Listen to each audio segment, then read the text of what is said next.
Hello friends. जैसे कि आप सबको पता है, विंटर सीजन शुरू हो चुका है और हमारे कई बार गले में इरिटेशन, कफ एंड कोल्ड बहुत ही कॉमन समस्या है। और ये प्रॉब्लम ज़्यादातर बच्चों में भी बहुत बार होती है।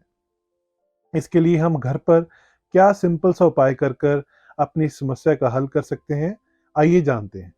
इसके लिए हम 1 चम्मच शहद लेकर 2 चुटकी काली मिर्च, 2 चुटकी अदरक का पाउडर, इन सबको मिक्स कर कर अगर हम उसको खाएं तो डेफिनेटली आपको इसमें बहुत ही अच्छा फ़र्क मिलेगा। और यही चीज़ हम अपने बच्चों में भी दे सकते हैं, जिससे कि उनको भी कोई इरिटेशन गले की या कोई कफ एंड कोल्ड शुरू हो रहा है तो उसमें उनको लाभ मिलेगा।